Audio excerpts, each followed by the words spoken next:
Ho, ho, ho. Howdy, howdy. We are live for the hashtag TQIF Christmas.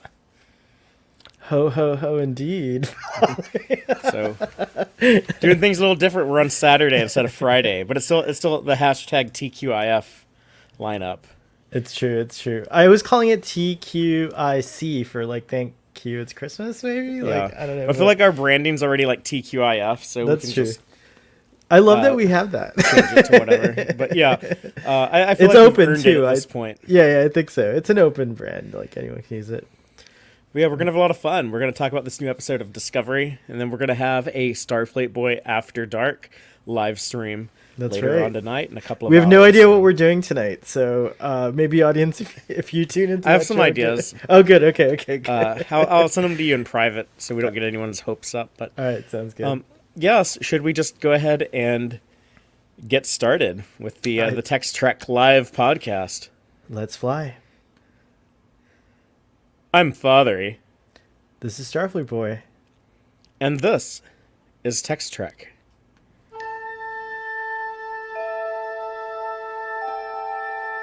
Engage.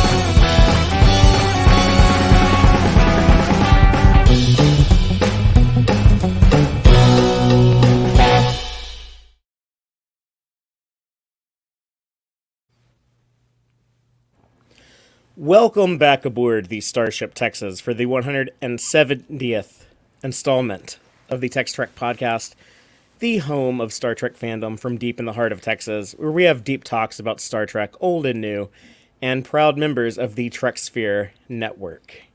And tonight we are talking about Star Trek Discovery, Season 4, Episode 6, Stormy Weather. Stormy Weather. I love that song, by the way. I was wondering if you were going to start singing. But yes, the song that is actually featured in the episode. In the episode, very Right? interesting. So that's kind of cool. Yeah, we're doing things a little differently. We are, for those of you joining us live, we are coming at you on a Saturday instead of a Friday because last night was Christmas Eve and we were all tucked away in bed. No creature was stirring so that Santa Claus would bring us our gifts. Those of us that participate in the Yuletide holidays, Indeed. I suppose. Merry Christmas, Fatheree. Merry Christmas, Starfleet Boy. But yeah, I'm glad to have my good friend Starfleet Boy joining me tonight because me and him are going to talk all about Stormy Weather. And hopefully we'll have Dave and Brian back on the show, but I feel like me and Starfleet Boy have such a good rapport that it's fun to just do a stream with me and him every now and then. So Thank you very much. despite what our audience says about him. Oh, jeez. You No, have a I'm nice just kidding, little I'm motley crew there, Fatheree, so it's a pleasure to be part of it. Thank you. Well, it is a pleasure to have you on board. So, in a moment, I'm going to ask you for your opening thoughts on this episode. But before we get too into the weeds with tonight's topic, just want to go over a little bit of news. Next week is New Year's Eve and New Year's Day, so we're going to do the same thing. We're going to take Friday night off, let everyone celebrate their new year, however they choose to go about that, and then Saturday night will be live. Those of you who watch the live stream, 7 p.m. Saturday night, January 1st. Wow. We'll actually be talking about the Star Trek Discovery Season 4 mid-season finale, right? Because we just Right. had some breaking news a couple of days ago. We just learned that The show's going to go on a the small show's break. Yeah. going to have a split. Yeah, it's going to have a hiatus, which Yeah. I know like a lot of people reacted kind of negatively. I guess they're enjoying Season 4 and they wanted to see what happened next. But as far saw as that. Yeah. As far as I'm concerned, I was thrilled because I did not want to have to do Prodigy coverage and Discovery coverage at the same time. That is very hard on me. We had 1 week of that when season 4 premiered. They had that Lower Decks episode on the same day, and that was very hard for me to prepare our show. You know, I put a lot of time into getting the screenshots ready, getting the notes ready. I'm pretty proud of the format that we've developed, but it does take a considerable amount of time and effort on my end. And, I am happy to do it. I'm happy to have a very deep exploration of each episode available every Friday. I mean, the episodes come out on Thursday. We have our show on Friday. We have screenshots for people who watch, and we also do a very detailed description of everything for our audio-only podcast, and we have those shows available. You know, they're ready Monday morning. If you're commuting to work, you can listen to our show. It is ready to go on Spotify, on Apple Podcasts, wherever you listen to your podcast. So I'm very proud of the work we're doing, but it is almost impossible for me to do that if I have to cover 2 episodes in the same week. Yeah, it's like I know how much work you put into the show, Fatheree, and I'll just say that we don't even put half as much work into our stuff on Starfleet Boy. It's part of the casual and informal format, but we still feel that same kind of pain. So I can only imagine what you're going through. But I will say, if I may just like kind of commandeer the MC position for a second, I will say that if you guys would like, a subscribe would help, because the more people that subscribe to Tex-Trek, the more possibly Fatheree can one day put his full-time obligations on the side and make this more of a full-time commitment. So yeah, give us a subscribe, smash the like button, and keep tuning in. Yeah, that would be a wonderful Christmas present for us if anyone, if you could give us a subscribe on the YouTube channel, or if you're listening to the podcast, if you could give us a 5-star review or whatever review system you have. If you could do both, that's the double whammy. That would be awesome. Would be really appreciated. So thank you so much. And if you want to share to friends that you think might be interested, who might also enjoy the show. I mean, I there's a lot of great Star Trek content out there, but I not to toot my own horn too much, but I think we do some of the best coverage, so immediate, so consistently every week. So if you think other people might be enjoying it, by all means, let them know. Yes. But without further ado, let's talk about Disco Season 4, Episode 6, Stormy Weather, written by Cofell, Saunders, and Brandon Schultz, and directed by what's this dude's name? Jonathan. He's done like some other Star Trek episodes, right? I think I've heard of him before. Am I right? Okay. You're totally right. Okay, so that dude. But yes, Stormy Weather. I'm just going to very quickly recap the episode by reading the official synopsis, and then we can kind of expand on that with spoilers. The official synopsis reads, seeking answers, the USS Discovery ventures into a subspace rift created by the Dark Matter Anomaly. Meanwhile, Book faces a strange visitor from his past. Yeah, they basically go on a little scientific exploration mission into a subspace rift. They get stuck in there. Book gets electrocuted by the spore drive interface thing, and he starts having cuckoo visions of his dead family member. His dad appears. Whose birthday it is. On his birthday. Yeah. That's kind of a Christmas thing, right? Being visited by like an old spirit or something. I wrote a note that says Starfleet Discovery really loves ghosts, and I like not necessarily in the literal sense of a ghost, but just like people that have gone who can come back and haunt you a little bit. Yeah, I guess it's happened 2 or 3 times. So, kind of like Picard loves bringing back legacy characters and killing them. Which, I love Picard season 1, but I mean, like 3 up, 3 down. It's a bit much. So maybe lay off of that going into seasons 2 and 3. Yeah, I mean that's pretty much all that happens here. They eventually do escape the subspace rift, and they've learned some new information. Specifically, they've learned that the dark matter anomaly must have originated from outside our galaxy because It's the Kelvins, had Father. crossed in. Yeah, it could be the Kelvins from TOS, not the Kelvins of the Kelvin timeline, right? Right. It's not like Chris Pine and Zachary Quinto. I mean, I guess it could be, but It could be that'd be them too. weird. Well, before we go into too much detail, we're each going to give kind of our opening statement just to express our broad feelings on this episode. Starfleet Boy, I'll let you go first. What's kind of your general takeaway on Stormy Weather? Yeah, I really love this episode. I don't know. The more I've watched it, the more things I'm kind of gleaning from it, and I just think this is like uh, it's a weird episode because I don't know if it's an episode that like you need to rewatch over and over again. There's not like a great deal of like excitement, but I think that's what's lovely about it is that it's very expositional without with purpose, not just for like the sake of exposition, if you will. And I like the fact that something that was very interesting to me, the Zora aspect, especially in Calypso, like what is the Discovery going to come? Are we seeing like how far in the future? And all those little things connected to that one episode seem to be connected to this season, especially of Star Trek Discovery. So it's exciting. Like I have a lot of fun every week trying to decipher what the anomaly is, and like my emotions are up and down whether I'm gonna like it or not. Like it's just, I think this episode like kind of also illustrated that Discovery can be very dynamic now. Like it's not just like I felt like in the past, especially in season one, it just felt like kind of like one directional, but like in a not necessarily in the best way.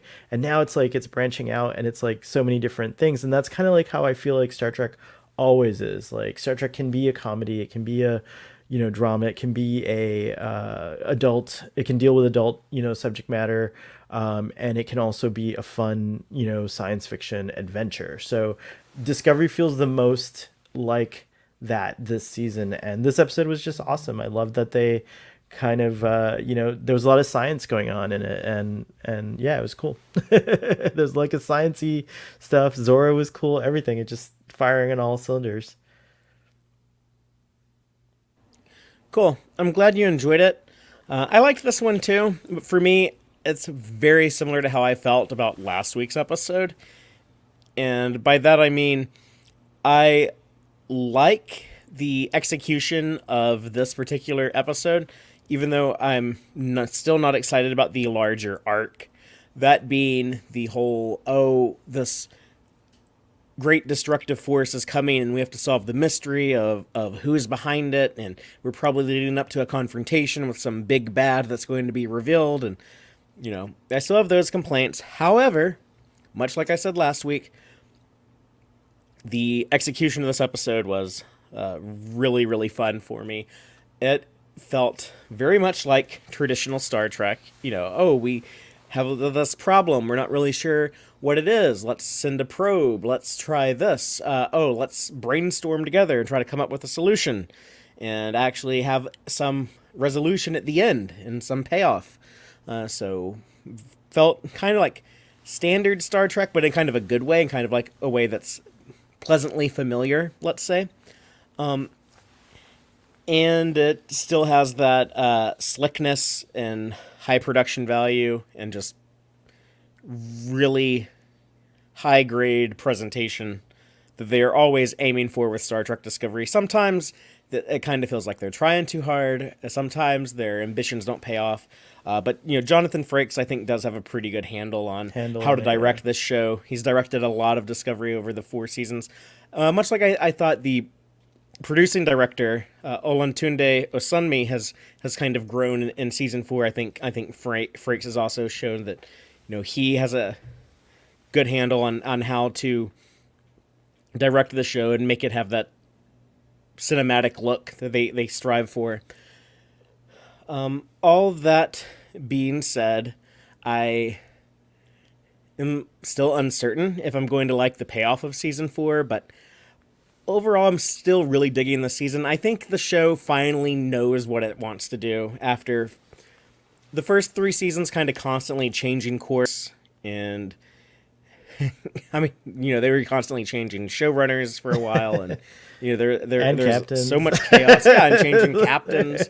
I feel like right now, like, okay, the show knows that it wants to focus on these specific characters. It knows how to write these specific characters. It knows how to, like, now it kind of has the confidence where it can kind of slow down and breathe a little more in season 4. But it can still do the, high octane spectacle stuff. The ship catching on fire as it tries to fly through the rift and gets like super melodramatic and melodramatic in a good way. But yeah, all of that type of stuff. So, Discovery knows what it's doing in season 4. A lot of people say that the Star Trek shows really get good in season 3, but I'm like, nah, season 4 is where it's at. You look at all the Berman era, TNG season 4. That was, they kick off with resolving Best of Both Worlds, and just like that, the first few episodes of season 4, we get Darmok pretty early on, and they do all that build up to the Klingon Civil War stuff. That season 4 is spot on. DS9 season 4, that's when we get Worf. That's when that show, really pick up some of their stuff with like the Dominion and all that, the Klingon stories they were doing there. Voyager season 4, that's when we get 7 of 9. They get away from the Kazon and the Vidians, and they start doing more stuff with like the Borg and the Herosian, and I think that show really gets better. And of course, Enterprise season 4 is the only good season of Enterprise.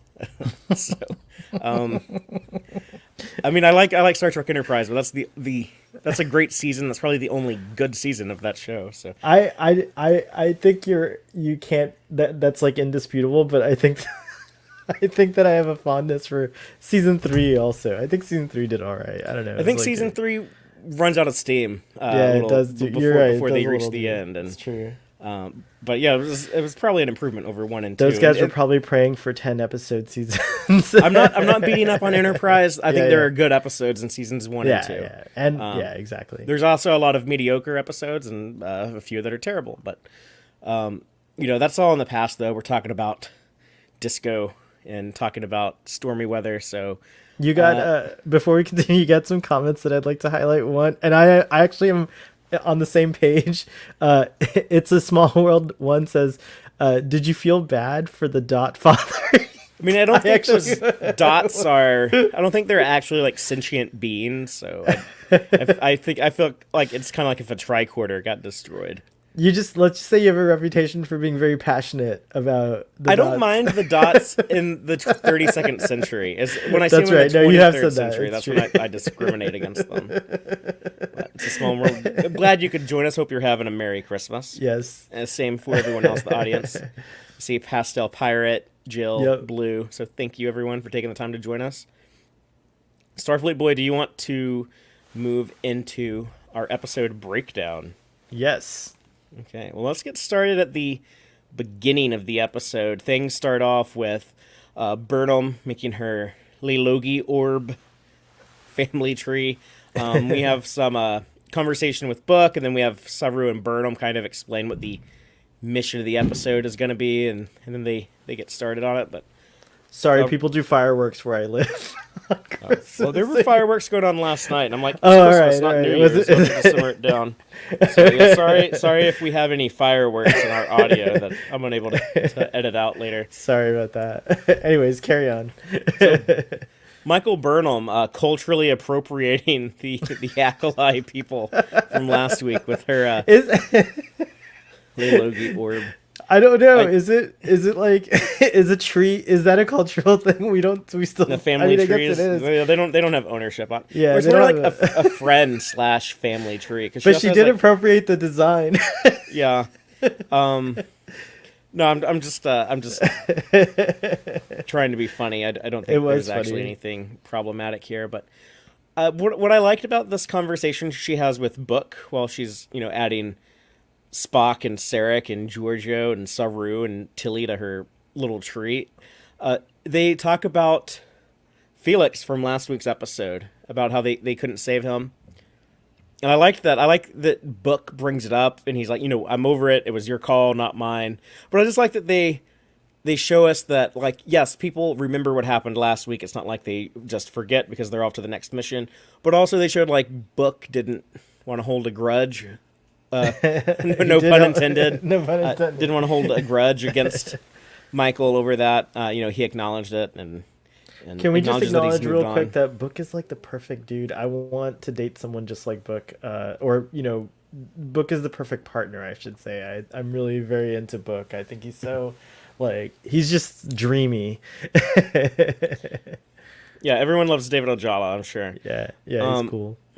But Book is saying he wants to investigate the DMA by going outside of the Federation and talking to the couriers because he thinks they might have information. So I think they're setting up something there for later on in the season, and it sounds like they kind of bring it up again later in the episode. Actually, when he starts hallucinating, talking to his ghost dad, and Saru and Burnham, while they're walking down the corridor giving some exposition, they explain that, oh yeah, this subspace rift, these things are traditionally like a very bumpy ride, and we're not going to be able to use our warp drive, and we're probably not going to be able to spore jump, so it's going to be a little deadly. And we have that montage of everyone going to their stations so that they can go into the anomaly.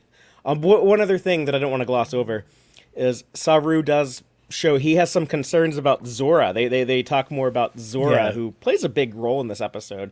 What do you think about the involvement of Zora in season 4 now? They've established Zora's kind of enough of an intelligent being. She's developed her own emotions. I really like it. I think that one of the things that, every new iteration of Star Trek has to do is kind of introduce these like characters that are challenging in some way, or like present technology that's like new and perhaps like but perhaps somehow relevant to something that could be beneficial in quote unquote real life. And AI is a huge concern slash development that humanity is dealing with at the current time. Like, I think it's moving along a lot faster than I ever imagined when I was a kid and watching Star Trek: The Next Generation. We had the Doctor, on Voyager, the Doctor, and so we're at a place where like Zora, I think, is very interesting just as a subject, as a general subject. So I really like it. It's cool that I like the character too. I think that it's I have to give props and kudos to the actor whose name I knew but it escapes me right now, who plays Zora, because there's such a subtlety in the performance, and you can hear. I mean, this is a person who has to act through their voice. You're never gonna see Zora. You just see like this, like like wavelength. There's or nothing whatever. to animate either. Yeah, there's Like, nothing. Yeah, exactly. other than that little wave pattern thing. Yeah, and as far as we know, she's not gonna like assume a body until later. We don't know that that's the first time she does it, but as far as we know, she's not gonna assume a body. So this is gonna be the way that we interact with Zora, and I dig it. I think this is like Discovery's like interesting sci-fi character that they've just kind of that they're gonna introduce and will become part of the crew. Yeah, Star Trek does have a tradition of sometimes there's an artificial being as part of the crew. So I kind of like Zora being a character. And I often say this, I never mean it in a mean way, or I'm not like bashing the show or anything when I say this, but Discovery is the touchy-feely show. It is the one where the characters are very much emotional compared to other Star Trek shows, which I think is kind of healthy, and I think a lot of people really dig it. And, it's also the show where everyone is supportive of each other, where they clap for each other and hug each other all the time and cry a lot. But I like that the ship itself, the Discovery, is now like the sensitive, caring being. I think that's kind of a perfect fit for the show, actually. And just slightly creepy enough to keep us guessing. I don't think it's supposed to come off as creepy though. I don't think their we're meant to reactions read that at all. I personally don't think Zora's creepy. I think their reactions to her is what I'm vibing on. Like they're still kind of wondering, like there's a little bit of question is, or and then doubt. Burnham is a little bit, but by the end of this episode, Burnham Right. goes through an arc in this episode, and by the Right. end of it, I think we're meant to think that Burnham now can trust Zora, Right, which exactly. is my take on it. I agree too. If you watch this and you think like, like this AI thing is like real scary and shouldn't be trusted, and I guess I can kind of get where you're coming from, because they did spend a whole season of Discovery and a whole season of Picard where evil AI was like the main concern, but that's not where the show is wanting to take us. So that's like you're going into this with like some baggage from somewhere else. I think also it's fair to say, or it's very interesting to show that like, because Zora or the sphere data was essentially sentient data or of some kind, the sphere itself or whatever, and that was introduced at the same time as the bad AI. And just like in Picard, you have the synths who are good AI. So they're like both of those shows are trying. It may not succeed, but they're trying to show like they were trying to show both sides, like of the stance or the argument. I would say. I am starting to miss Tilly on the show, but one of the advantages of having her gone in this episode was that there was a lot of room for Adira and Gray to do things. I guess Adira is acting head or chief science officer in this episode. It sounds like with Tilly gone, Linus is the chief science officer, but he was busy, he was sick. So Adira had to step up and be substitute science officer. And then when Gray is just like abandoned in the bar, that's like Gray has nothing to do, so that sets up Gray to be the perfect character to have this B plot with Zora later on. What did you think though when they entered the rift? Just like the visualization of what it looked like, and then when they go in there, it's just like a solid black void. Did it remind you? Or I don't know if the you've Eye seen of it. Sauron. Did you? You mean like when they went into the That Eye is of what it looks Sauron? like. But have you seen the Voyager episode Void, or were you asleep during that one? I might have. What happens in that one? Remind me. Okay, I think that's the season 5 opener. And it's They have to go through that part of space, like otherwise it takes like longer to go around it or whatever. Yeah, where there's like no stars and there's like nothing there. And they're like the ship's disintegrating at the same time. Is it called or Void something. or Night? It's one of those like There's something terrible like Voyager Night or episodes. something, It's like yeah. a single word title, yeah. I remember the story, but something was happening, like particles were attaching to the ship or something while they went through it. That was slow. Like it was something. There was a very similar dilemma of like time running out because the ship was going to fall apart. I think it also gave us the first introduction of Captain Proton. It might So, have. I don't remember. that's kinda cool. It's cool. But- I gotta get into Voyager a little harder. I gotta stay awake while I watch it.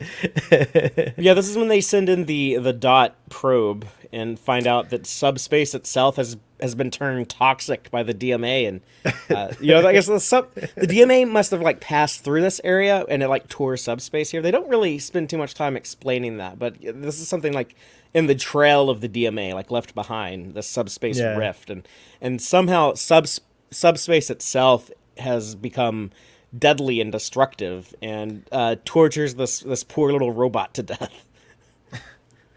Hilariously, right? I like that it screamed though. It was like Yeah, the scream was a little weird because I don't think these are sentient beings. No, I think but that they was don't like they don't say it's screaming. They said it sounds like it's screaming.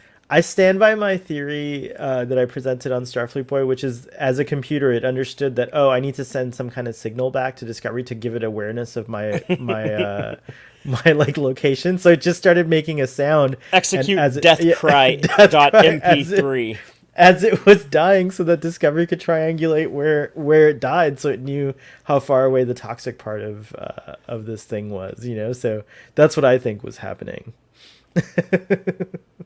But I don't believe that these dots are sentient either. I think there's confusion based on what I've been hearing, is because Zora put herself into some dots last season.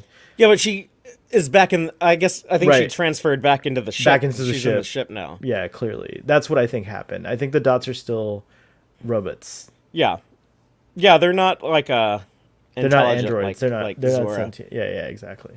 I mean, they're just like like your smartphone. I just don't think they needed to be designed cute to look like they are. Like it's like I think that's what's creating a lot of confusion is they are adorable and it is sad. Yeah, when people you think see- that they're like R2D2. Yeah, they're like not. R2D2. They're I more, mean- it's more like a probe. Or like It's like a sell the probe they toys would already. launch in Like Next I would Generation. feel better if there were actually toys available on the market, but there's no toys, so I don't know why. Like some of the decisions to make them cute is like just to make them cute, and that's not fair to us because I think they're adorable. Well, what happens next? I guess they figure out like, we're not sure how to get out of this void. We're kind of trapped in here until That's we a can great figure shot. out what direction to go. And they try to jump out with Book, but that doesn't work. And that's what ends up, I guess, shocking him. And he gets those particles in his brain that makes him start seeing visions of his dad, and we also get the Gray and Zora stuff, where Gray is very empathetic to Zora's dilemma. I liked the investigation, the sciencey aspect. It felt a lot like TNG or Voyager when they would, study a problem for a little bit. Let's try this. Let's try that. Sending the photonic flare, figuring out, like whatever is out there that's deadly, it's moving towards us pretty quickly, so we need to haul ass. We're not sure where to go. They point out that Stamets doesn't have a chair. I'd never noticed that before, but yeah, they're always standing in engineering. But that's not true for just Discovery exclusively. That's like most Star Trek shows don't have any chairs in engineering. Yeah, it's actually true. The Enterprise D does have chairs, though. Not for Worf. No, it's true, not for. Although there's been some interesting mock-ups I've seen of the bridge that do put a chair in that spot, like a little higher chair, but that would be interesting. But yeah, Book gets shocked. Whoa, look at that. Sorry, podcast audience, you can't see the visuals, but it's just like look like Book getting knocked out. I love anytime they have like I've heard it called like the 1980s blue lightning, but it's not like it's been in like tons of stuff, like not just exclusively in the 80s. Like, if you watch Forbidden Planet from the 50s, there's a bunch of like blue lightning shooting around. But yeah, like the lightning that looks like either a Terminator is about to show up from the future, or the Emperor in Star Wars is shooting lightning out of his hands. But yeah, like that blue lightning, that stuff always looks good. Mm-hmm. But we get Book's dad, and the first thing that I thought of immediately was, okay, this actor, his accent sounds like he's probably just like another Canadian actor they got as a guest star. Why does no one on Book's planet have the Cockney accent that he has? Just baffling. Baffling to me, I say. We'll find out when we get the story of Booker Cleveland. That's yeah, he got it from Booker Cleveland. He got it from Booker Cleveland. Who he also stole that dude's name. He does have an awesome real name, by the way, Terex. I thought like that might be a cool name for like a human child. I don't. You want to name your kid Terex? Yeah, Terex. Terex. Yeah, it sounds cool. It sounds like T-Rex, but like cooler. I don't know. It's like Terex. But when he goes to sickbay, he does ask, like, am I crazy? I was just seeing visions of my brother and my nephew. Now I'm seeing my dad. I like that they bring that up, good use of continuity. But Culber shoots that down pretty quickly. He's like, no, like there's definitely something weird happening in your brain right now. There's apparently holes in the mycelial network if you try to access it from the subspace rift. And so jumping is totally off the table. Can't do it. The energy particles that got into Book's brain end up helping to give us a big clue about the DMA later. Right. The gray stuff in this episode I thought was kind of cool because it continues that really neat allegory stuff that they're doing with Gray and Adira, where they've done, from what I understand, I'm not part of this community, but from what I observe and have heard from other people and think is going on, is that they've done a good job telling a trans allegory while also using trans and non-binary actors with Gray and Adira, and here the whole idea of figuring out who you are, when things are changing, transition, coming up with your own name. That's something that a lot of trans people they choose to take on a name that better represents their gender identity. And here we see that with Zora. And then Gray explaining, oh yeah, he picked his name also, because as they've established on the show before, the character Gray is also transitioned. So all that stuff is cool. It makes me really happy to see that, because Star Trek should be pushing the envelope with this. That is in the DNA of our franchise, putting the black woman and Japanese guy on the main cast in the 1960s during the civil rights movement, and during a time when a lot of people still had resentment to Japanese people after World War II. So it definitely should be pushing this stuff, and I'm happy to see Star Trek doing it, because I think the franchise has kind of dropped a ball with a lot of the LGBT representation. We should have been doing stuff like that back on Voyager and Enterprise, and we weren't. So I'm happy to see it, us kind of leading things now, because I don't know many TV shows that have. I've said this before, but I think the Star Trek Discovery is the third TV show I know of that has a trans or non-binary character.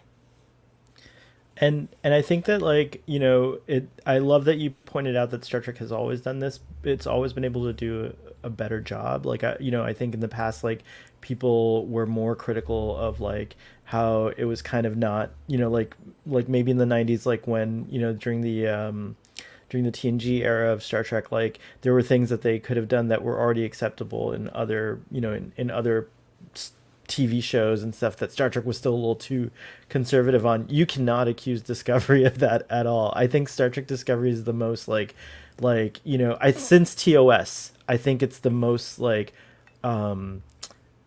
unafraid to show diversity and to highlight a character in a minority, a very small, like trans people are like minorities within minorities, like, but they are so subjugated and so like reviled and like, you know, treated unfairly. And so I think this is wonderful. Like if it's going to get more advocates for the trans community, I think that's like, if that's Star Trek Discovery's legacy alone, I think that's a really great legacy, but it's already doing so much more, you know. So I think that's a really good call out, Fatheree. I'm not really sure what the rules are of the game that they're playing though, the Trill game No. that helps you get in sync with your body. But it is, I thought, a cool idea. You know, you take like the Trill, who is, you know, someone who is going to be used to adjusting to a new body, and someone who has transitioned their gender and you know had to like readjust to a new body like that, and you have that as kind of your relatable character to the ship's computer who's trying to you know figure out like, oh, like I have like this whole ship as my body, and I'm just now kind of getting in tune with that and figuring out who I am and what I am, and it's overwhelming, you know, all these sensations, all these processes, all this stuff I have to think about that's going on. And that also contributes to, you know, Gray helping figure out their way out of there when they figure out what exactly Zora is sensitive to and can detect. When Zora had that indication of like the hull breach before it happened, and Right. too bad Ensign Cortez didn't make it out. But Pollard warned him. She was like, "Get out of there! Get out of there!" She did. Trek on the Tubes in the audience. He accused Zora of murdering this character, and I disagree completely. I think Zora, I don't think and Toddy yeah, meant that like, seriously. okay, all right. He knows better. Surely. Merry Christmas, Toddy. But real quick before you continue, there was one thing I really wanted to point out in the previous scenes that you were talking about. You don't have to go back in the imagery, but I really appreciate that Stamets. We're seeing a real growth in him. Like there, like the moment when he says like, "Well, now is a good time as any to delegate," and thanking Book for being there, saying, "I appreciate you're here." Like these are things you could tell. One of the two reasons why I think it's great is because one, you could tell like the character is intentional, like he's trying to do better. Like those are not natural things that come out of his mouth or like that he thinks about. So it comes off that way too in the performance a little bit. It's like it is a little awkward and a little like, are you sincere? You know, like we wonder, or I wondered anyways. But I loved it. I loved it because it shows like he's trying, and this is like a real growth for this character. And Stamets is a very interesting character. I think he's like, I personally like him a lot, but I hear a lot, and it's not unjustified, of complaints about how rude he is and how like sometimes he's inconsiderate and things like that. And you know, we use the excuse of, well, he's brilliant, and you know, perhaps he's like, you know, just a little quirky, you know, or something like that. But at the same time, it is going to benefit him more to be more considerate of others and to widen his social view, or just like his view of like ideas in general. He's going to get, you know, he's going to get a lot more accomplished and solve more mysteries. And I think that's going to be part of his arc, because you can see he does fail a lot. Like he didn't succeed with the Navarre Council. You didn't, you know, he's like this season, he's not really hitting home runs when it comes to his theories and his ideas. Tarka was better than him, and you know, like Tarka had a better idea. So Stamets is not having a great time, but at the same time he's growing, which I love. I love this about what the show is doing with his character. Yeah, and a lot of these characters kind of, it took a while, I think, to the show kind of figure out how they wanted to write them and how the show wanted to use them. But I kind of feel like Stamets kind of, they kind of knew Stamets pretty early on. He was more of an asshole the first few episodes, but after he kind of mellowed out a little bit, he's been written pretty consistently. He got better when he was like high on the mycelial network, and then he got worse again. And then he's like, so he's an interesting character, but overall, like I see a lot of hatred towards this character, and I stand for the character. And do you? So, yeah. I do. I don't see that. Not hatred per se. I guess just like disagreement with the character. Like maybe is a better word than hatred.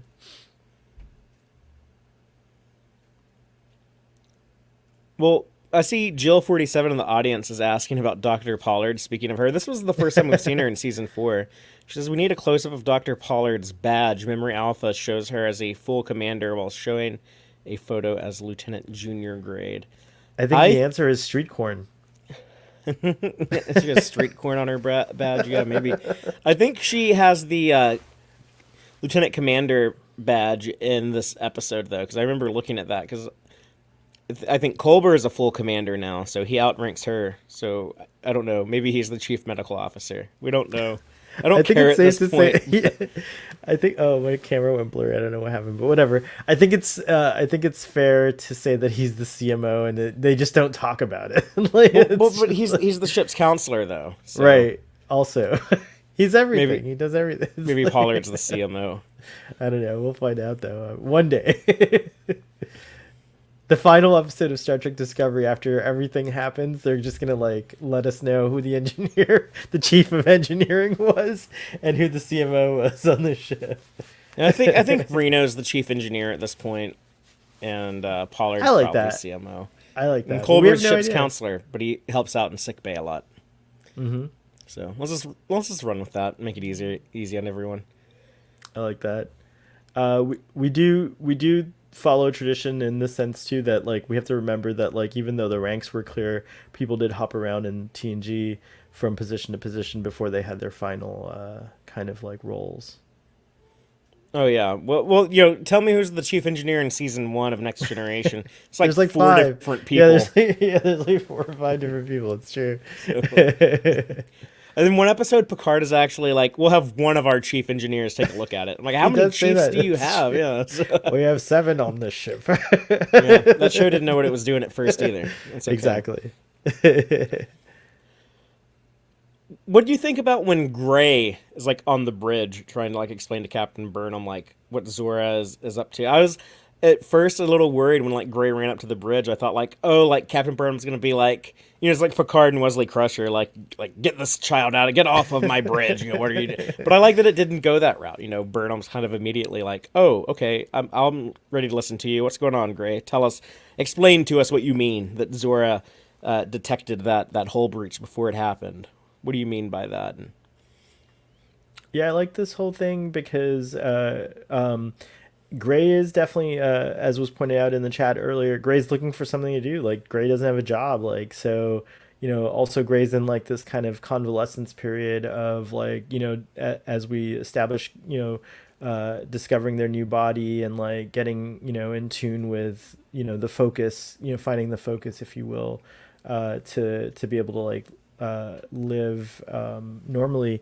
And so I just like that they paired up Gray and Zora in this because I feel like Gray would be the logical choice and Zora's available to everyone, which is kind of cool. Zora could have been talking to Gray at that time and at that same moment. That's one of the cool things about the character of Zora, by the way, is that anyone else who calls for Zora's also attending to them. It's a computer. It's an amazing, she's an amazing she's amazing new level to the AI thing that we've never had, to the artificial being thing that we've never had. But anyways, for going back to Gray, I liked all that. I was a little worried that the show was going to highlight a little drama between Gray and Adira because, kind of, this is Adira's first day on the bridge, and so was Gray stealing. You're stealing my thunder. I didn't need my boyfriend to come up to my job and basically do everything for me, impress the whole ship. That might still happen next week. There might be a discussion, but I'm glad it didn't happen during this crisis moment. You know what I mean? I miss when you were just a ghost in my head. Oh my god, that's coming. That's totally coming. It's gonna happen. It's totally coming. No, but I was a little worried about that, and so the show really pleased me when that didn't happen. And I just liked. It seems like Gray really knows what they're doing when it comes to computer logics and computer AI and like logic. Like I like that moment where Gray demonstrated that I asked Zora a question, she complied, she did all these like logic things or whatever, and it kind of impressed Michael or Captain Burnham. And Captain Burnham, I like how Captain Burnham was like, all right, you're with me, Gray, like after like she knew what he was come doing, step into the ready room with me, yeah, help me like exactly, coach this computer who has now has this visual representation. We can see this little wave, which I dig a lot. We'd seen it in the opening credits before it actually didn't know what appeared, didn't know what it was. So I really dig this. It's a lot better. I actually think this is cooler than what we got in Calypso. So it's kind of like it's a little bit more stylized version of that little that graphic that thing. looked like a Nest. Those Nest those Nest. Thermostats. That's what it looked like to me.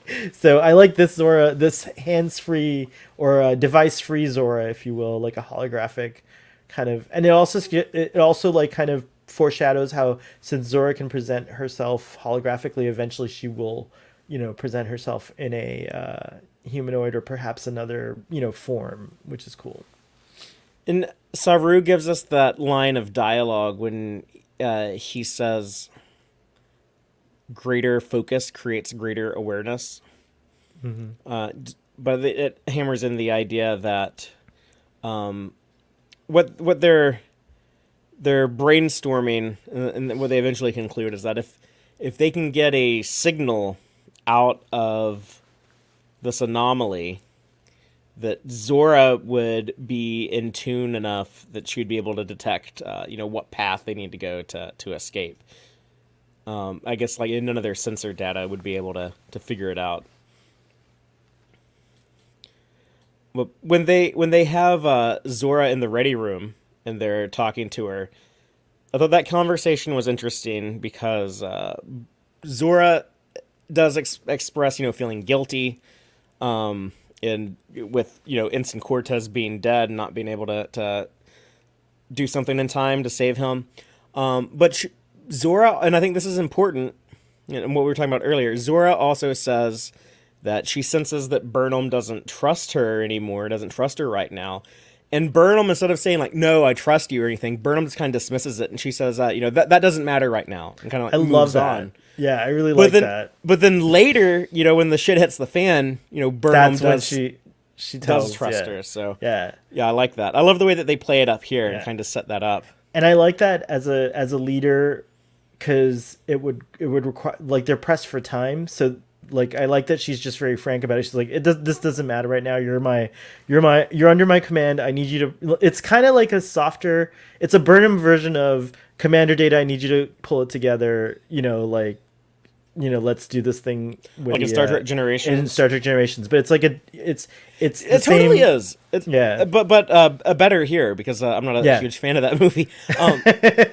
But we're basically, the computer is like, freaking out. Having feelings is terrible. How do you humans cope with this? Like I feel so overwhelmed. I feel so guilty. I want can't you to be trust me. For like this. Like these things. I need to know or whatever. It was like when Picard was when Data told Picard, take me off duty. I can't handle it. And Picard's like, no, you have to learn to deal with these feelings. No, here Burnham is telling Zora like some shit is outside of your control, and that doesn't matter. Like, you have to learn to live with that. Like, you're not going to be able to save everything, fix everything. You just have to do the best you can and hope for the best outside of that. And it's a very, very human thing.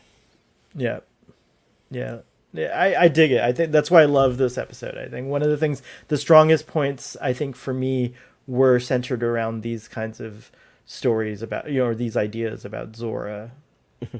Jill 47 in our live audience is saying that Picard would have said, I require you to do your duty. but yeah, Burnham says it as like, you have to accept things that are beyond your control. She's like, and telling when I was this- a little girl, Klingons came and killed my whole family, and there's nothing I could do about it. I just had to Right. accept it was beyond my control. It was well acted, and it's a payoff if you've seen the show. Like, you know, if you've been Yeah. watching the show, it's a good payoff too, because it like brings in a part of, you know, something that happened in the past in the show, and it connects it, Which you know, was which is handled kind of inconsistently, and Right. they describe it one way in season 1, and then we see it play out a different way in season 2. But I could probably get that circular peg to fit in that square hole if I tried hard enough. good. It's true. But let's not chase that rabbit tonight. Instead, let me point out something in the episode I did not like, and that was the conversation between Owo and Saru, which they have 2 moments of this little mini arc. They have Owasakan tell Saru, like, oh, wait, engineering might need some help with the containment pods. Let me go take a team to reinforce those. And Saru is like, no, I need you on the bridge. It's not up to debate. Stay here. And then, you know, later, Owasakan kind of apologizes and explains a little piece of her backstory. I felt like this did not work at all. I wonder if there were additional scenes that might have expanded on this that were cut out for time. Regardless if there were or were not, I would have cut both of these things because I don't think it works. It's a shame that I got the sense that something was cut out too, because it didn't quite gel correctly. Like, I didn't really understand the level of apology, I guess. Like, it seemed Yeah. like a thing. So yeah, I got that vibe too. I wondered the same thing. But I will say that, like, that seems to be something that we're learning about this season, because Anthony Rapp excitedly posted a picture of him and Michael eating a meal and saying, I can't wait for y'all to see the scene. And it was not in the episode. And then there was another thing just happened, I think last week, that someone else was like, oh, that scene that I had got cut or whatever. And it's interesting that the actors know, like, so, well, obviously they filmed. Well, that was it, in the so, promotional it's like- pictures. Yeah, so. I guess so. That's true. And we've seen that a little bit too, where the promotional pictures maybe don't match up or whatever. It just shows to me that the show is like probably, it's very alive in the sense, or like different, you know, it's very like a living document in a sense, more than probably other shows have been. I wonder how Most modern shows, they edit them right. until like right That's what up I'm to saying. release day. I don't think that happened before. That's a new thing for Star Trek too. So it like it's kind of evolving right up until the moment it airs almost, which I think is interesting. I wish that they didn't care about the timing, but I think it sounds to me like they're being more conscientious of possibly airing Discovery on TV one day. So, you know, they've already tried it. I don't with think that's the season case, one. because most of the season 4 episodes have been over 50 minutes long. In fact, I think this might have been the first one that wasn't. This was only like 47 minutes long. But I'm actually in a favor of like leaner episodes. So I say trim the fat. You know, give me a tighter episode. I think it should go vary from episode to episode. I'm okay with having a 30-minute episode one week, and then like Have an hour and 10-minute episode the next exactly week. the next As week. long as it needs to be an hour and 10 minutes. Yeah. Exactly. Yeah. 100%. Yeah. I think we're in agreement on that. But anyways, yeah, this felt a little off. Like, I agree with you on that. And there might not have been additional scenes. This might have been, they might have been like, oh, here's an opportunity in the script where we can add some little character. They do try to flesh out these bridge crew people, which I don't know if I really need at this point. And I'm kind of fatigued of that fan criticism. Like, I need to hear more about Detmer and Owo and Reese and Bryce. I'm kind of at the point now where I'm like, I don't know. Like, I don't know if they're kind of like, to me, they're like Leslie on the original series. Like, I mean, like, he's cool when he shows, or Kyle on the original series. It's like, I guess they're kind of cool when they're there, but I don't know. I'm really invested in that character. I'd rather, you know, be seeing stuff with like Sulu or Spock, and like, you know, here it's like, yeah, I'd probably rather see more of like Saru or Adira or, you know, whoever. Yeah. And but that's just me. And another thing, you know, about the show being more alive or living document. I don't know if I had to come up with a way better like analogy for this, but like another thing about the show being as like evolving as it is that like to be fair, we're getting a lot more stories about these guys this season than we've ever gotten. So it looks like the show's responding to this, like, you know, they put this Reese desire. in the captain's chair. Yeah, he got to talk about his exactly. hurricane town. Right. So hurricane. we know that Bryce not only is into kite surfing, but he's also into sonar, which makes sense if you're a like communications officer. You'd 100%, know about like like super sound waves and stuff sound like waves and that. stuff like that. That was like a Uhura moment, how she could figure out the whales, how they'd be underwater. You know, Yeah. like I love that kind of stuff. Yeah, So yeah, finally, when like the Star Trek 4, I mean, I love Star Trek 3. It's my favorite Star Trek movie, but they do really underserve Uhura in that movie. It's such a good job like giving everyone else cool stuff except for Uhura. I guess Chekhov didn't get a ton in that one either, but regardless, I'm glad Star Trek 4 tried to give her something at least. yeah, Manu Mazinchi, Nuvok. And the idea of Sorry. like the whole crew like having to brainstorm, that felt very like TNG.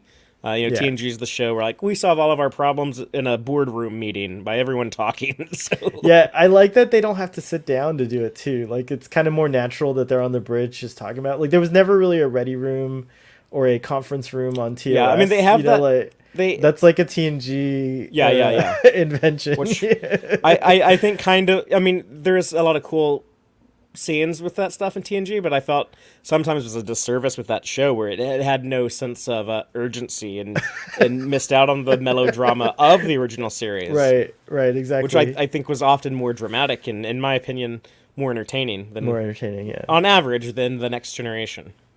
I mean, I'm fond of it. It's like they hammered it into me so much because it's my favorite show. So I'm fond of it, but I do critique it for those same reasons. Like, Yeah, and I mean I love TNG, but I think TOS just flies in warp circles around Next yeah, Generation, and sometimes. so does Deep Space Nine. Anyways, we're here to talk about disco. We get a lot of like Book and his dad stuff in sick bay. He sees more of his dad. His dad's telling him, "Oh, you're a coward. You should be out there asking the couriers, investigating this DMA. It killed all of us. Why aren't you getting revenge for us? You know, Hunter's Creed, the Qui-Gon Hunter's Creed, blood for blood." And when it shows everyone else's point of view, when they look at him just kind of in sick bay, just arguing with thin air.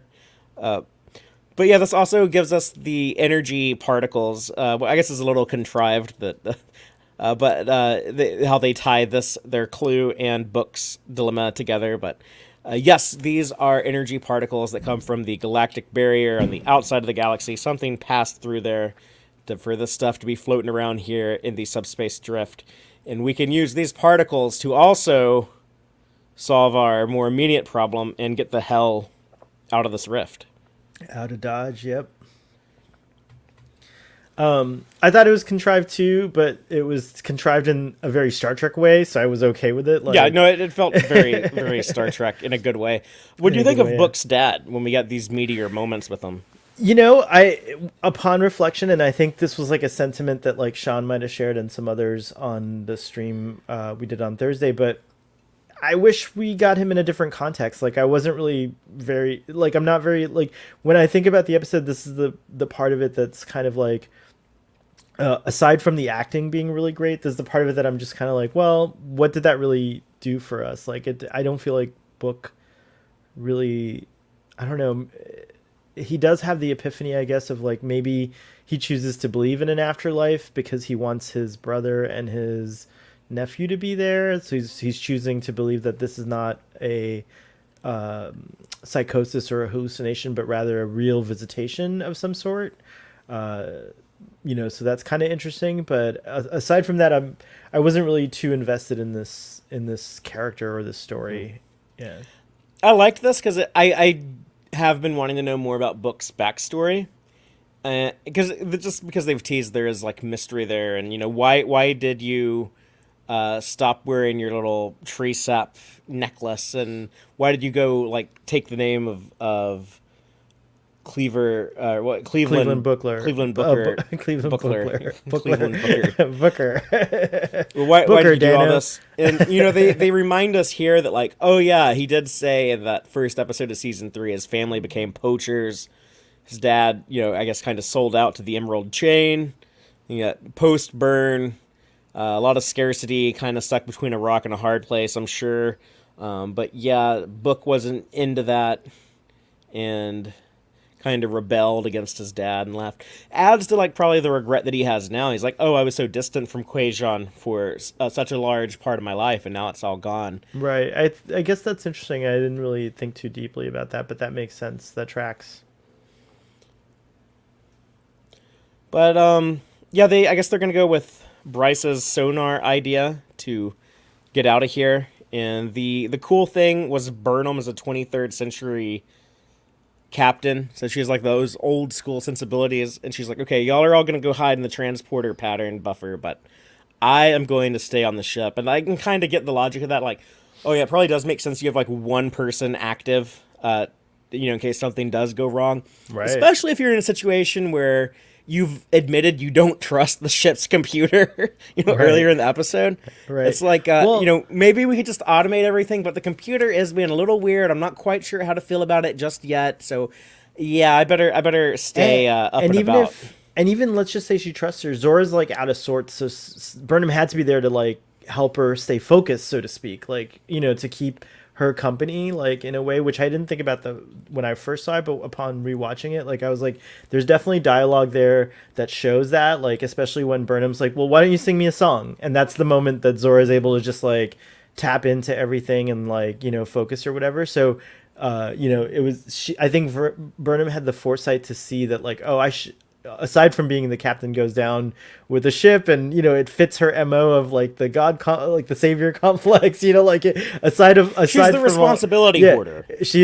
aside from all those things, it's a necessity in this case, and she's the captain, so why not? It has to be the captain. I mean, it's a good idea for someone to do it, and obviously she's going to do it herself because she does hoard the responsibility, and also it is what Kirk would do. This is the 23rd century captain thing. Right. Archer probably would have done it too in the 22nd century. I felt there was a missed opportunity in that pattern buffer idea. I wish that like I don't think it like hinders the show. It's not necessary, but just as a fan service type of thing, I wish that since she's now in the 32nd century, she got curious about Spock and his history, and she actually got the buffer idea from Scotty, like from knowing what Scotty did. And maybe dropped a mention of Scotty just as a Scotty stan, like, but it's not necessary. I didn't need them to say like the name Scotty, just saying that like when I think it's Saru who says like people have like survived Zora. long term. Oh, Zora is the one that points it out. But that's what I'm saying is I wish Burnham had known that from researching Spock. There's so many hundreds of years of history. I know. It's a minor thing. Like I said, it doesn't diminish. I love how Dr. Culber like barely knew who Picard was. He's like some admiral. Right. Picard. No, that is true, and it's realistic. It makes sense. Like by this point, like 900 years in the future, they wouldn't. Well, not only that, but like they've just learned all this shit in the last year. It's still fresh. Yeah, it's a good point. That's a really good point. I thought it was weird that when they beam into the transporter booker, they all do it. Or transporter booker. I thought it was weird that when they beamed into the transporter pattern booker, they're kind of the same word. But when they do that, they all beam in like groups of 3. I'm not really sure why, but it also ties in like Discovery being the touchy-feely show. It's like, oh, we do like this thing that's like kind of scary, but we're all gonna hold hands and support each other as we beam up. Yeah, I didn't think you would remain conscious in the transporter buffer. So to me, you wouldn't. Yeah, so I didn't think it mattered, but like there are there's anomalies. a chance that they're never gonna beam back out. So right. It's like, okay, is this gonna be like our last thought? Like it is kind of scary. Yeah, that's true. That's a good point. What is it? Imagine. Oh, I can't even. It's like, or you get beamed out like hundreds of years later. Wild. It's gonna happen to you one day, Starfleet Boy. Though you will. You'll be thinking like, is this gonna be my last thought? And then it will be. Or I don't. You might be unconscious, but yeah. I know, death is weird. Everyone have like a existential dread and crisis over that. It's true. But yeah, that's a good point that you made about like going out in 3s, and it is consistent with Discovery's more in tune with feelings. Oh, Pastel Pirate has a no prize for that. She says also easier to find lost files if they are bigger. So yeah, maybe it'll be easier to like reconstruct their patterns if they're all like that. In groups of 3. Pastel Pirate for the win. That's my headcanon. Yeah, that's going to be my headcanon going forward. I like that too. And I liked, Book hugging Burnham and then beaming off with his cat and the little cat carrier. Made me think of Alien. I think a lot of people probably thought that. But no, like the thing there is like how they felt like a real couple where they're kind of joking around like, oh yeah, like the cat was finally starting to like you and, all of that stuff. And She looked cool in I love the 32nd century environmental suit. That's like the programmable matter helmet that comes over Yeah, that your was head. cool. It's like people like that, like the Iron Man nano suit, or like Venom, or when you can have like a character just stand there and then something just kind of like morphs over their body and then they have like the cool costume on. People Right like on. that. Yeah, I think so. It's a good look. It's a good looking visual, and it hasn't gotten too tired yet. Like, it's. Can you imagine with this kind of? Oh, that's such a beautiful. I want that on a print. That's gorgeous. That's like a gorgeous, gorgeous shot. What we're seeing here is the Discovery being basically her outer hull being torn apart by plasma. Right? Like, is that what it is? Yeah, trying to breach the subspace rift, and Oh. it looked cool, but also I just loved the description Zora had of, like parts of the hull or burning off when she says, they are a part of me, I feel them dying. I just like that's like so weird, and it's like, oh my god, like you are like a living being, but you're like a ship. You're like You're a ship, yeah. You're alive, but you're a ship, and it's crazy. I think Dom Paris, sometimes he's around, but when you need him, but he researched this like cool idea, this like Germanic legend about a ship coming to life, and I forget what it's called. It's got a cool name in German, but anyways, that's what Zora is 100%. Like she's devoted to the crew, so she protects the crew, and it's like a really cool. It's a cool concept, and I love that. And we have the conversation with Burnham in the captain's chair about they talk about things with Zora and Burnham. They talk about things like using emotions as a source of strength. Burnham say like, basically, I've had a fucked up life. A lot of bad shit's happened to me, but even though I wouldn't wish that on anybody else, I still am able to draw a lot of strength from that. And in some ways, I'm a better person because of that trauma I've gone through. And kind of using that to inspire Zora, and who's still learning to how to cope with these feelings. Right. The visuals of like the ship's outer hull on fire, the bridge interior on fire. Yeah, it's just stressful enough where you really relate to Burnham. Yeah. When she does kind of cave, and that's when Zora's like, "Can I sing you a song?" It's like, "Oh yeah, I need some distraction." So and it's a perfect song. Stormy Weather. This was a musical in the 50s, I think. The song is probably older, but the musical is. Oh, I know it from jazz standard. It's a jazz standard, if I'm not mistaken. So I didn't realize. Of course, it's probably from. Yeah, they made a movie musical. of that. Yeah. Yeah, a lot of those jazz standards are from musicals that I might not know about. I do love musicals. Well, a lot of them are like songs, and then they're like, oh, let's like build a whole movie around it. Like Singing in the Rain was a song before Singing in the Rain. Was it? I didn't know. Yeah. I didn't know that. It's cool. I always thought that the movie came first, but no, that's like the early musicals. The movies were kind of used as like a distribution system for a song. Then later they started writing musicals that were like, oh, we'll make the songs for the movie instead of making the movie for the songs. Like a chicken and egg kind of thing. I do really enjoy the choice of this song. One, they're in this like crazy storm, plasma raging around them or whatever.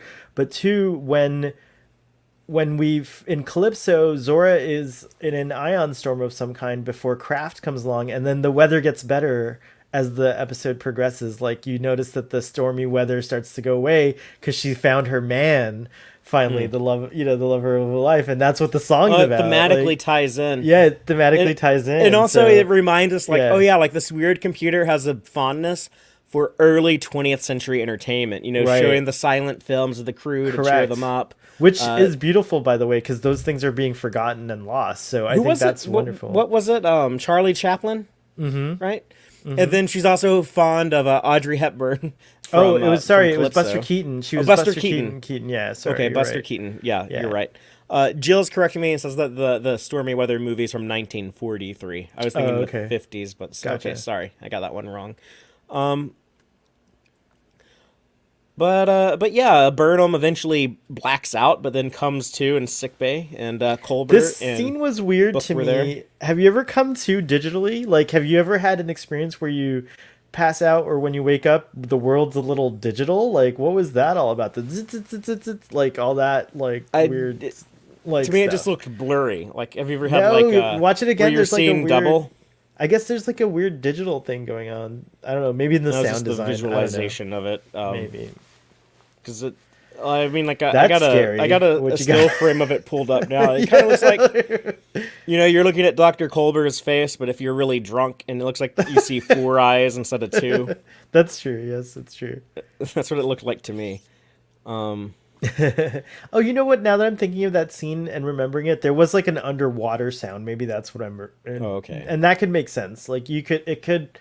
That's a natural. Like I've heard that sound passed out before, like water running. It's like Oh. I get that one. You pass out often? No, but when I have at 43, you remember all the times you passed out, even if it was 5 times. You remember those things. But one of the things that also stood out to me here was just because I happened to be talking about this to someone the other day. But you've seen the documentary for Deep Space Nine, What We Left Behind. Yes. You remember that moment where Ira Stephen Bear is talking about how they never gave Deep Space Nine credit for all the black characters that they had on there? How like they would sometimes have scenes where it's just like full of black actors playing black characters when that was still pretty uncommon on TV. Yeah. For whatever reason, I was telling that story to someone the other day, and then when I was watching this episode, it occurred to me that we get the same thing here when Michael wakes up in sickbay, and it's Culber and Book and Burnham. It's the same thing, and There's numerous other occasions where actually we have even almost everyone is represented in the shot from multiple different like seeming backgrounds. Like we don't know everyone's full story, but like it just seems like some folks are from like the Asian continents, and some folks just like based on like superficial appearance. And so I like that the show is really worldly in a sense. Like it's the most worldly. it's a more show. more accurate depiction of mankind or humankind. Right, exactly. Because we do come in a wide variety, and you and I were talking about this the other day. I don't remember if it was on a stream or not, but it's like, and I say this as obviously as like a white man, but it's like like white men are only like 10% of the human population. But we make up like 90% of the fictional characters in our media, And so that's kind of inaccurate. right. It's also a perspective that like, I think more and more people are realizing, I think like this episode's so powerful in many ways because it's like our focus and awareness is what determines our perception of reality, right? Like that's kind of like the heart of it, I think. And so it's like we have to try to have more awareness, and like I think that's just knowing things like that just like puts things into perspective, like of where what's more likely. Also, it's the future. It should be diverse as heck. There should be actually more alien representation, I think, on Star Trek Discovery. I think there needs to be a lot more aliens, but they are doing it too. This is the most alien on the ships, that Deep I've Space seen. Nine, I think, had the most aliens. Had the most, maybe, probably. But Discovery's a good. I see a lot of aliens on Discovery, which is cool. But yeah, like you were saying, greater focus creates greater awareness. Well, sorry we said that. I just stole it from him.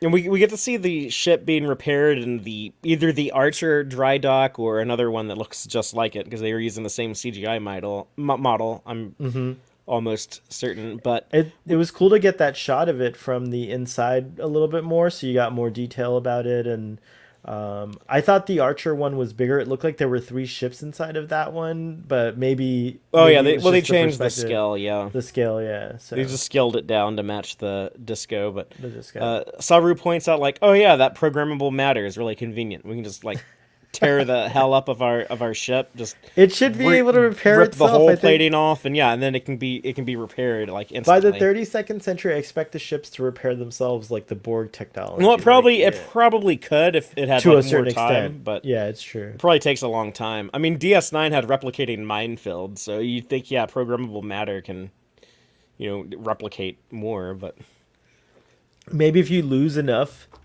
of the programmable matter, there's a point where there's not enough of it to And you still have to have to like do the it. power to like fuel all of Right. that matter creation. And I do believe that you do need, like, you can't just have a fully programmable matter ship. You do need a skeleton of some kind, like, or like Yeah. a, like, because if something were to go wrong, that would be your ship just dissipates, and like everyone's gone. That would be weird.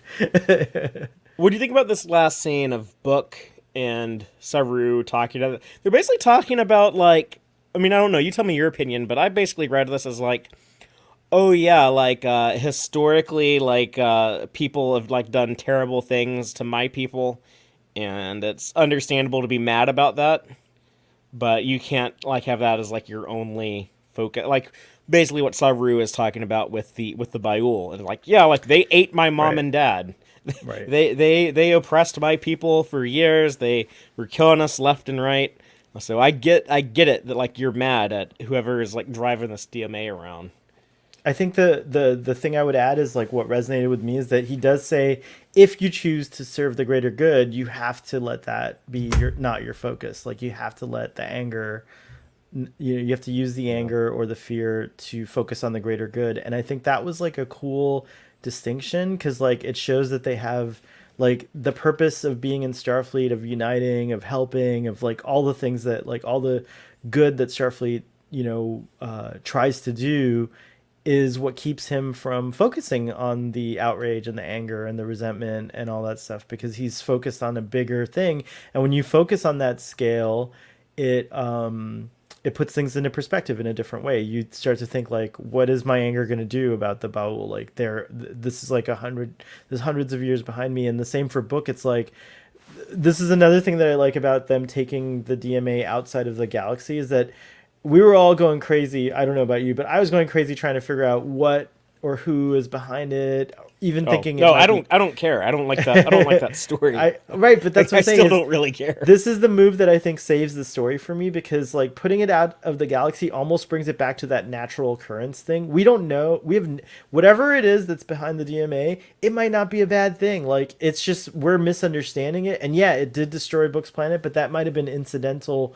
Like, that might have been unpreventable. There's all kinds of greater good, bigger ideas, perspectives, that if we don't focus on the anger of like Quajon, being destroyed as a personal thing, as a thing that you need revenge for, that maybe we can solve and figure out. And so I like that, like, a lot, because he can't focus his anger on anyone. He's forced to kind of like have a different focus now. And he says, I hate them. I don't know who they are, but I just want to destroy them. But like in a way that's different from like, I hate them. I know it's the Orions. Let's go get them, or whatever, or whatever it might be. So I really dug this, and I really dug the move of taking the DMA's creators outside of our galaxy, making it completely unknown. Well, I think that's Thing. what their just way of telling us, like, this is going to be a new antagonist. It's not going to be any people we're familiar with. Right, but what remains to be seen is, and I think we're all fatigued of the wars, right? And I don't think that Discovery's going to pull this, but what remains to be seen is the outcome. Like, was it intentional, or are they trying to do? What if they're trying to go to other galaxies to save their own? And the That's what I think it's going to be. I Yeah. think they're trying to basically convert our galaxy to be like their home. Right. Like they're going to be refugees of something. It's the Kelvins. It's the Kelvins. It's not- That was their mission. No, because that I know, I'm totally just that kidding. totally Yeah, it's disputes what they're explaining here. Is that like, No, I'm oh yeah, teasing, this is gonna be something we don't know. This is gonna be something we're unfamiliar with. No, I was teasing. I'm totally teasing. I don't think it. I really seriously don't think it's gonna be the Kelvins. And I think we're also building up to, like, at some point, like, Book is gonna be like, I just want to kill all of these people, and I'm guessing that it'll like. He's gonna have a moment where he has to confront his anger head on. Yeah, where he but has to like decide, like, am I going to forgive them or not? or not. Yeah, that's totally gonna be a thing that's gonna come into play, I think. But we will see. I don't know if we'll get to that next week, because next week is the mid-season finale. But if not next week, then we'll see it in February or March. How many episodes this season of Discovery, do you know? Has it been announced? They haven't officially announced, but a little bird from from CBS Studios has told me that it's 13 Oh, great. Okay. episodes. So, yeah, we have the mid-season finale next week, and then there will be 6 more in 2022. That's excellent. Oh yeah, I forgot. There's one more scene. It's Burnham Yeah, I was wondering. doing her tree thing, and then Zora is like, "Oh yeah, I too shall make a family tree." So okay, and that's it. I just want to say that you would be on my Star Trek family tree, Fatheree. Oh yeah, maybe we should start doing like everyone should like put their like Star Trek fam on Twitter or something. Yeah, it's a good idea. Maybe we like, can start maybe it there. Star Trek official We'll Star talk Trek. about If that. you're Let's talk listening to about this, yeah, like create a family tree like program. It'd be cool. Well, Like Starfleet those Boy, circle things. do, Those do are kinda you like have those. any additional thoughts on Stormy No, Weather? I'll say this: like talking to you about this episode got me thinking more things about it, and yeah, it's a really solid. This is a really solid episode. I like it a lot. Like I think there's such a good, uh, um, just overall, it was very entertaining. Which that's what I want most of all. I do like all the science and everything, but at the end of the day, I do enjoying Star Trek, and I really enjoyed this episode. So that's one thing, and yeah, I'm looking forward to seeing where this DMA thing is going. I was worried about it. Now I'm kind of not worried about it. I have a feeling it's gonna be an up and down thing for me as we as we continue. I'm like not gonna. I'm not gonna be you're gonna not do convinced that yet. until the 13th episode of the season. Right. So But it if won't- that was their intention, St. Patty's it's Day, the season finale is going to air on St. Patty's Day. Oh my gosh, it's On gonna March be leprechauns from another So, galaxy. Yeah. It's gonna be like So it'll be after the Star Trek cruise when we get to the finale here. they'll come through and they'll want all the gold Assuming the pressed cruise lat- even still happens with Omicron on the rise. Yeah, so. it's true. But yeah, so I'm gonna be holding my breath all the way there until the end. If they end up dropping the ball and I'm dissatisfied with the Discovery season 4 story, it's actually okay. It's not gonna be the end of the world for me because I have these 4 other shows to talk about, including Prodigy, which in 2 weeks we'll be talking about Prodigy again. So cool. And then we have a new season of Picard, which is awesome, and then finally getting Strange New Worlds soon. So yeah, if I end up unhappy with the storyline, not gonna be a big deal. It's just gonna roll off of me, and I'll move on to my next Star Trek show. One more little final thought is I did enjoy seeing Dr. Pollard get a little scene. Yeah, one good to moment. see That her was back. cool. Yeah. Even little though I just scenes, said yeah. earlier, like I don't know if I really need like these characters to be fleshed out much, but I do like seeing them. We're starting to see. You know what's just like real life when someone's there around and you see them all the time, you just naturally want to know more about them, and it makes sense. And I think I think that's cool. Well, with that being our final thoughts on Stormy Weather, I'm just going to go ahead and go into the Gorn Egg section of the show. And that's where we talk about all the Easter eggs, in-jokes, and continuity connections I found in this episode that I thought were worth bringing up. But starting off with the Leogi orb that Burnham is working on, it is full of references to earlier seasons of Star Trek Discovery. We have a lot of season 2 stuff was in there. Just characters, Disco crew, her Vulcan family, her human family, Giorgio, what have you. Saru mentions the Enterprise and Voyager, but he doesn't say any letters in addition to that, so I don't know if they're talking about the Enterprise B or the Voyager J or what, but what he's describing about how they have encountered the Enterprise dealt with some heated plasma in a subspace rift, and Voyager charted ionized particle eddies.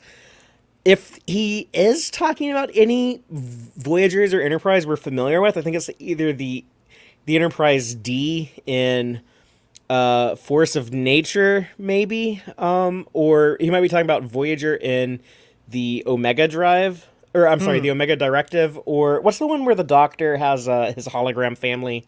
Real Life. Oh yeah, There's an anomaly there, so maybe that could be a stretch, but maybe there's a contemporary for Saru. There's a Voyager J. There's also a I don't know, Enterprise Q, or I got to skip Q, right? Enterprise R, flying around, and that's what they're talking about. I don't know. It could be, yeah. Who knows? I do like that they reference both those ships though in the episode. I thought that was a Yeah. cute moment. That was a nice. I kind of little wish it moment. would have been different ships just to, make the fleet seem a little bigger, but Yeah, I mean, we've got it's the still cool. Hood. We've got so many. We've got myriads of ships. We did get the Janeway Fatheree. That was nice. Yeah. That was cool.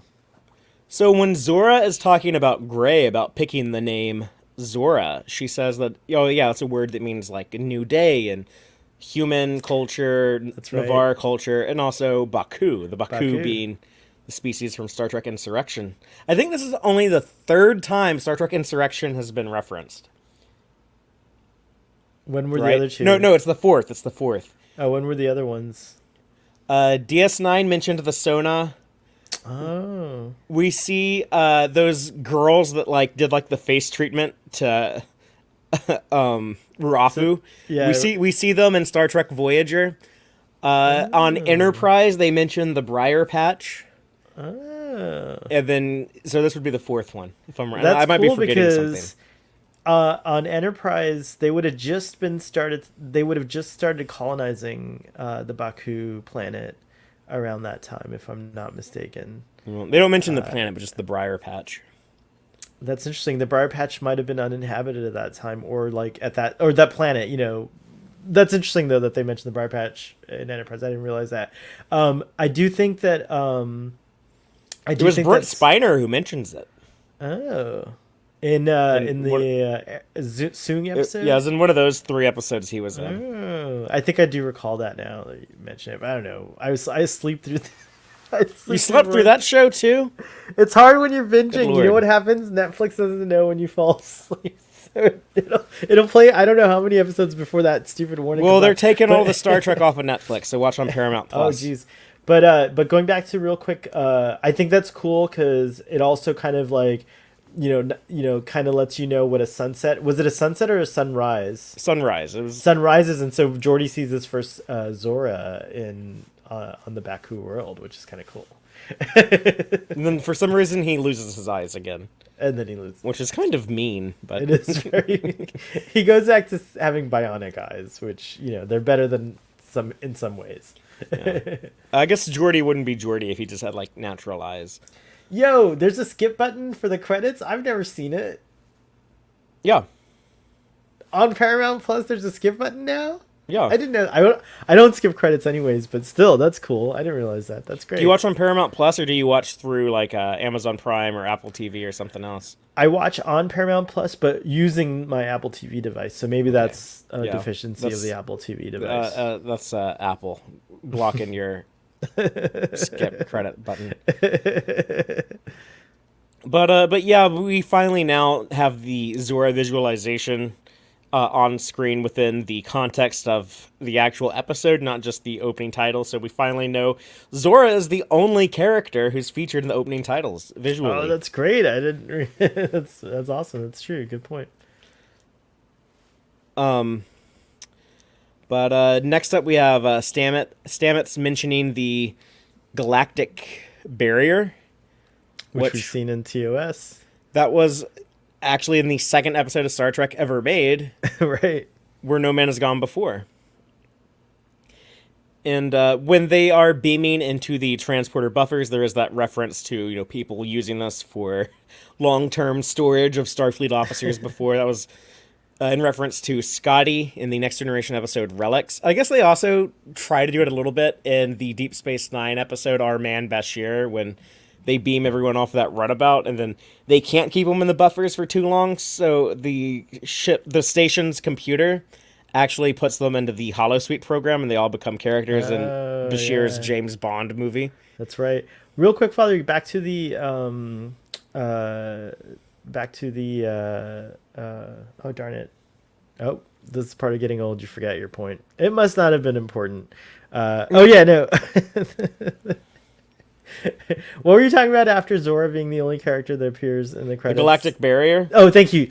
Okay, so we have the galactic barrier in TOS. Then we have the Great Barrier in Star Trek V, which is to the center of our galaxy, right? So the galactic barrier is leaving our galaxy, but there's another Great Barrier, right? That prevents you from getting to Shakari, or the center of the galaxy. Well, that's at the right? center of the galaxy. Where is that? Like, what is that barrier? because they call it the Great Barrier, but I always assumed it was going to the center, because I think that's the course they were plotting, was to the center of the galaxy. In Star Trek V. Yeah, in Star Trek V. But in Where No Man Has Gone Before, they're going outside. Right. On, like, and then do we part. ever get, after those two references, do we ever, until now, do we ever get reference to the barrier ever again? I don't. Yeah, they think reference it in by any other name, right? When the Kelvins are talking about crossing the barrier again. No, sorry, after TOS. I don't think TNG era shows ever mentioned it, right? Didn't Voyager mention it one time? Maybe. I think it came up one other time. Okay. Just can't curious, remember when, though. because I could have sworn that was something that, like, I wondered about that when I was something watching. that has, like, yeah. no basis in actual science. That's so true. They probably don't want to shine too bright of a light on it. It exists in Star Trek, but it's true. It's one of those things that it, it doesn't. However, there are like there are barriers of energy, which are pretty easy to traverse, but there are in fact energetic barriers of sorts, like magnetic barriers and things like that.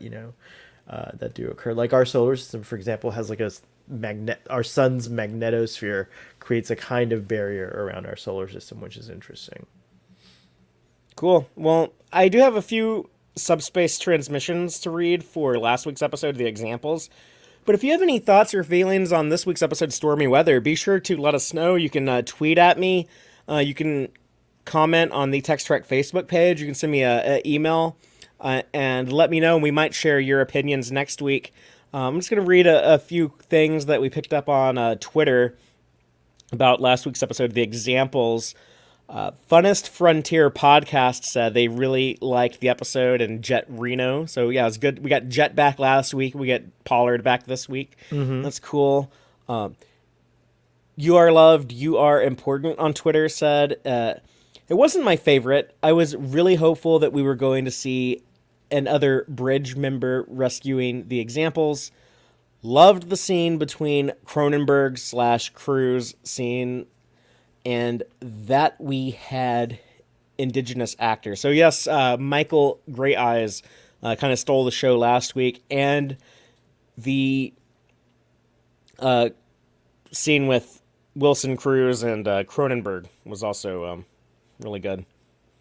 No, that was only just like a couple minutes of screen time, but that scene kind of stood out as kind of a crucial part of the episode, right? Yeah. Katie Highfield said that she can't wait for the new episode, which I guess was this week. So, Katie, let us know how you felt about this one. I think that's going to be it for Subspace Transmission. Oh, another thing, Trekkie Dave. It's too long of a comment for me to pull up and read, but you can go to last week's episode where it's posted on YouTube and see what he said. But he is still thinking that the DMA is going to turn out to be V'ger.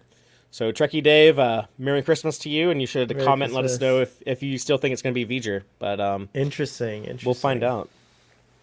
I don't think V'ger's coming back in the physical form ever again, Fatheree. Yeah, I don't know. I think if it was going to happen, the show that would do it is Lower Decks. But I don't know if it needs to happen. I mean, I know it would be kind of cool to reference the motion picture, but I'll tell you what, I was so drunk on Christmas Eve that I thought I was V'ger. Well, it sounds like you had a Merry Christmas. I did indeed. But that is it for this week's show. If you are watching us live, thank you everyone for joining us, and Merry Christmas to all of you. Stress-Free K, Parenthesis Eyes, Jill, Red Ketchum, It's a Small World, Pastel Pirate, Trek on the Tube, whoever I'm missing. Sorry, but thank you so much for spending part of your Christmas. Oh yeah, Red Ketchum, another long-time Tex-Trek viewer. So it's always a joy to see all of you returning audience members. And I hope that in the new year, you will continue to enjoy our content. If you want more live fun tonight, though, everyone needs to go over to the Starfleet Boy After Dark channel and say 1 hour. 1 hour, yep. Okay, so in 1 hour from now, if you're checking us out live, we will be discussing something, but we'll be having fun. We'll have a lot of Christmas cheer. Maybe it'll be a Christmas It'll be jolly. episode. It's Starfleet Boy After Dark, the Christmas. I declare Yeah. it'll be the Christmas episode, so we'll be Christmassy. Well, this is like the TQIF Christmas special Yeah, it's tonight. true. This So, lineup, so come and join us if you're around in an hour, and maybe you can influence us and give us some topics to talk about as well. It'd be fun to hear from you. Well, I'm going to suggest something in a moment, so we'll see. Excellent. We'll see what we do with that. As for everyone else, we will be back next week. Different night on Saturday night instead of Friday, but we will be discussing the Star Trek Discovery Season 4 mid-season finale. And until then, as always, live long and prosper, y'all. We'll see you next time.